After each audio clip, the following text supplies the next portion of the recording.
Bonjour à tous et bienvenue dans cette vidéo dans laquelle nous allons voir comment mémoriser le vocabulaire français à long terme. Et d'ailleurs, c'est une méthode qui s'applique à n'importe quel domaine. On va voir la courbe de l'oubli d'Ebbinghaus. Ebbinghaus était un philosophe allemand qui a fait de nombreux travaux, nombreuses recherches sur le thème de la mémoire, la mémorisation. Et il en est venu à cette conclusion. Avec le temps qui passe, la mémoire de certaines informations chute, forcément. Vous l'avez expérimenté vous-même. C'est ici la courbe rouge. Ici, nous avons le pourcentage de mémorisation. Ici, le temps. Donc, qu'est-ce qu'on va faire pour éviter de perdre une certaine quantité d'informations avec le temps? On va faire des répétitions régulières, des révisions régulières. D'abord, assez concentrées dans le temps au début, puis plus espacées. C'est ici la courbe verte. Et nous avons forcément un gain de mémorisation grâce à ces répétitions de révision. Par exemple, au bout d'un jour, on a déjà perdu environ 50% des informations que nous avions mémorisées. En faisant une révision, clac, on revient à une mémorisation beaucoup plus performante et ainsi de suite.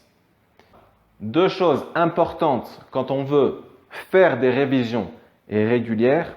D'abord, il nous faut 6 à 7 révisions pour faire passer des informations de la mémoire court terme à la mémoire long terme. Et ensuite, je vais vous donner une petite méthode.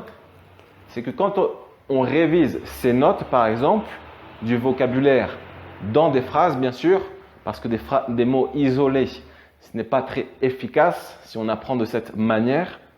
Donc, ce qu'on va faire, c'est qu'on va avoir nos notes et on va s'intéresser à la partie en espagnol ici. ¿Cómo te llamas? Comment on dit cela en français? Je vais chercher au lieu de regarder la réponse directement. De cette manière, je mets mon cerveau, ma mémoire à l'épreuve et je réactive la mémoire si j'ai cette mémoire. ¿Cómo te llamas? Comment tu t'appelles en français? Ensuite, me llamo. Je m'appelle. Ensuite, nous avons ¿Cuántos años tienes? Ah, j'ai un doute, je ne me rappelle plus. Là, je vais vérifier. Enfin, d'ailleurs, je vérifie à chaque fois si ma réponse est juste. Et là, je vérifie. Quel âge as-tu? Très bien. Tengo 20 años.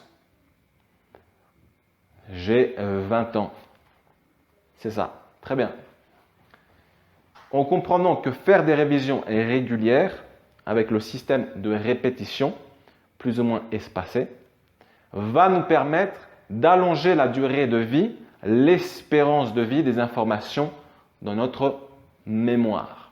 Pour finir, nous allons voir comment planifier des révisions dans le temps de manière à garantir une meilleure mémorisation. Supposons, nous sommes le jour 1. Le jour 1, nous apprenons du vocabulaire dans des phrases, bien sûr. De cette manière, on s'adapte à la syntaxe française également. Plus tard, le même jour, on va faire une révision de ces notes le soir même. Le soir même, c'est le mieux. De cette manière, le cerveau va se concentrer sur ces informations et il va les enregistrer plus facilement durant la nuit. Ensuite, jour 2, une autre révision. Jour 3, une autre révision. Et ensuite, on peut laisser passer du temps un peu. Par exemple, une semaine après la première révision. Ensuite, 2 semaines après la première révision. Et ensuite, 1 mois après la première révision. Voilà, la répétition, elle est essentielle si on veut apprendre une langue ou même quoi que ce soit dans quelque domaine que ce soit. La répétition permet l'ancrage des informations. On arrive déjà à la fin de cette vidéo. Si quieres seguir adelante, tengo una formación, 3 vídeos, una serie de 3 vídeos completamente gratis para aprender francés. Les enseño mis mejores estrategias, métodos para aprender francés. Solamente hay que ingresar al vínculo que está abajo en la descripción y nos vemos pronto. Pasen bien. Salut.